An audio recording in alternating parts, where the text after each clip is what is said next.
Hello girls and boys, आज के इस वीडियो में हम जो पाठ्य योजना है डायरी है आपकी, उसके अंदर पाठ्य योजना का निर्माण करेंगे।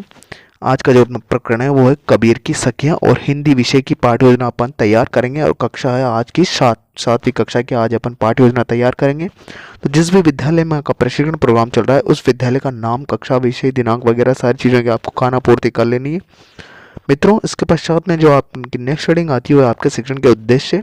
इसके अंदर 2 कॉलम तैयार कर लें, शिक्षण के उद्देश्य और अपेक्षित व्यवहारगत परिवर्तन। फ्रेंड, मैं आपको एक चीज़ बता दूं, अगर अब तक आपने हमारे चैनल को सब्सक्राइब नहीं किया तो प्लीज़ चैनल को सब्सक्राइब कर लीजिए और वीडियो को लाइक कर दीजिए फ्रेंड। और जो घंटी वाला आइकन है उसको ऑन कर लीजिए ताकि आपको वीडियो डालने या कोई भी सूचना डालने पर आपको नोटिफिकेशन सबसे पहले प्राप्त हो सके और आप हमारे वीडियो को सबसे पहले वॉच कर सकें। फ्रेंड, जो सब्सक्रिप्शन नहीं है फ्री ऑफ कॉस्ट है, तो प्लीज़ चैनल को जरूर सब्सक्राइब करें और वीडियो को जरूर लाइक करें। मित्रों, आते हैं आपकी वीडियो के ऊपर वापस। फ्रेंड, जो सबसे पहले जो मैंने आपको शिक्षण के उद्देश्य लिखा है, इसके अंदर देखिए मैंने आपको 2 कॉलम तैयार करना है, शिक्षण के उद्देश्य और अपेक्षित व्यवहारगत परिवर्तन। तो सबसे पहले मैं आपको शिक्षण के उद्देश्य के बारे में थोड़ी सामान्य जानकारी दे देता हूँ। शिक्षण के उद्देश्य से तात्पर्य ये है कि छात्र, अध्यापक अथवा शिक्षक द्वारा जब बच्चों को शिक्षण करवाया जा रहा है तो आप जिस भी विषय वस्तु या जिस भी प्रकरण का बच्चों को शिक्षण करवा रहे हैं तो उससे बच्चे के अंदर आप करीब क्या परिवर्तन लाएंगे, या बच्चा ये शिक्षण बिंदु या जो भी आप विषय वस्तु पढ़ा रहे हैं उससे बच्चा पढ़कर अपने आप में क्या अंतर या परिवर्तन ला सकेंगे, वही आपके क्या हो जाएंगे, शिक्षण के उद्देश्य हो जाएंगे। तो इस प्रकार से देखिए फ्रेंड, ये हो जाएगा आपका शिक्षण का उद्देश्य का तात्पर्य। तो शिक्षण का उद्देश्य वाला कॉलम है, उसके अंदर देखिए मैंने आपको अच्छा शिक्षण के उद्देश्य लिखा है। जैसे पहला है ज्ञानात्मक, द्वितीय अवबोध, तृतीय ज्ञानोपयोग, चतुर्थ कौशल, पांचवा है अभिरुचि और छठवा है अभिवृत्ति प्रत्यात्मक उद्देश्य। इस प्रकार से मैंने आपको 6 शिक्षण के उद्देश्य लिखा और इनसे संबंधित जो मैंने अपेक्षित व्यवहारगत परिवर्तन लिखा है, इन अपेक्षित व्यवहारगत परिवर्तन को आप प्रत्येक शिक्षण उद्देश्य के समक्ष मैंने लिखा है। तो आप ध्यानपूर्वक इन सभी जो शिक्षण के उद्देश्य और अपेक्षित व्यवहारगत परिवर्तन है इनको ध्यानपूर्वक लिख लीजिए। फ्रेंड, अगर मान लीजिए जो मैंने अपेक्षित व्यवहारगत परिवर्तन आपको लिखा है, अगर समझ लीजिए बच्चे के अंदर आपको ये परिवर्तन दिखाई देती है तो समझ लीजिए बच्चे ने उस पर अपेक्षित व्यवहारगत परिवर्तन से संबंधित जो उद्देश्य है या शिक्षण का उद्देश्य है उसको ग्रहण कर लिया है। तो आप ध्यानपूर्वक इन सारी चीज़ों को लिख लीजिए। फ्रेंड, ये सारी चीज़ें लिखने के पश्चात में जो नेक्स्ट हेडिंग आती है आपकी वो है शिक्षण की विधि, शिक्षण की विधि या प्रविधि। शिक्षण की विधि या प्रविधि, जो भी विधि आप इस पाठ्य योजना के अंदर प्रयोग करेंगे वो विधि आप यहाँ पे लिखिए। जैसे अपन इसके अंदर व्याख्यान विधि, प्रश्नोत्तरी विधि और प्रदर्शन विधि का इसमें प्रयोग कर रहे हैं। नेक्स्ट है आपकी सहायक सामग्री। तो सहायक सामग्री का वो सारी सामग्री आ जाएगी जो आप शिक्षण कराते समय उपयोग में लेते, जैसे चार्ट हो गया, मॉडल हो गया, चौक हो गया, डस्टर हो गया, श्यामपट्ट हो गया, लपेट प्लग हो गया, सारी सामग्री इसके अंतर्गत आ जाएगी। पूर्व ज्ञान में आप लिखेंगे विद्यार्थी कबीर की साखियों के बारे में सामान्य जानकारी पूर्व में रखते हैं। नेक्स्ट हेडिंग हो जाएगी आपकी प्रस्तावना प्रश्न। फ्रेंड, प्रस्तावना प्रश्न के बारे में थोड़ी सामान्य जानकारी आप ले लीजिए। प्रस्तावना प्रश्न होता क्या है?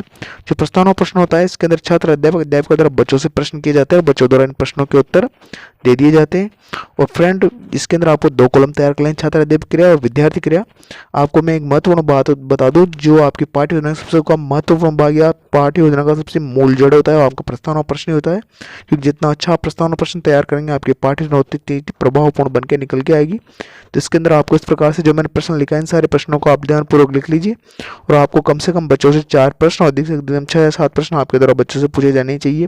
उद्देश्य कथन वगैरह सारी चीज़ें आप यहाँ से ध्यानपूर्वक लिख लीजिए। नेक्स्ट हेडिंग निकल के आती है आपकी, वो है प्रस्तुतिकरण।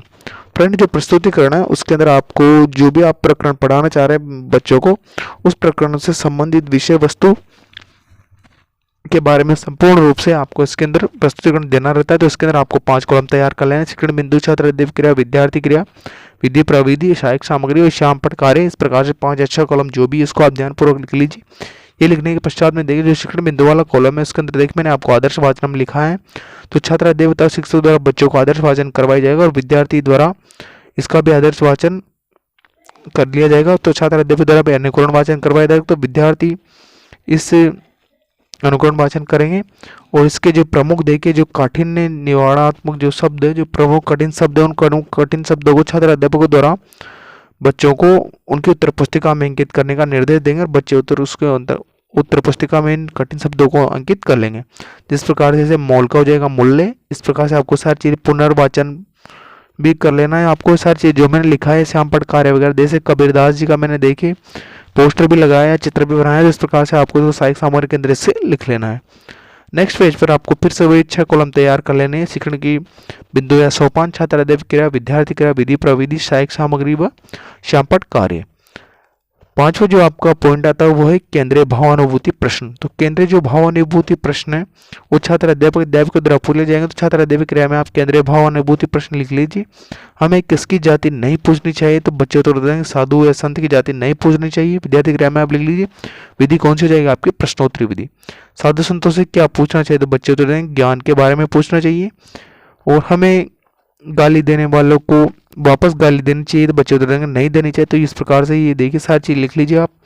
और सस्वर वाचन, तो सस्वर वाचन छात्र अध्यापक द्वारा केंद्रीय भावानुभूति प्रश्नों के मध्य हुए इस रस निष्पत्ति को पुनः निष्पत्ति है तो सस्वर वाचन का निर्देश देगा और बच्चे इसका सस्वर वाचन ध्यान पूर्वक कर लेंगे। मूलाभाव, तो छात्र अध्यापक कविता या दोहों के सखियों के मूल भाव को समझाएगा और बच्चों द्वारा इन मूल भाव को ध्यान पूर्वक सुन लेंगे। तो आप इसका जो मूल भाव, इस मूल भाव को भी आसानी से सहायक सामग्री के अंदर लिख लीजिएगा। नेक्स्ट आपको पेज पे वही 6 कॉलम तैयार करने के पश्चात में जो 8वां जो पॉइंट आता है आपको सौंदर्य भावानुभूति प्रश्न।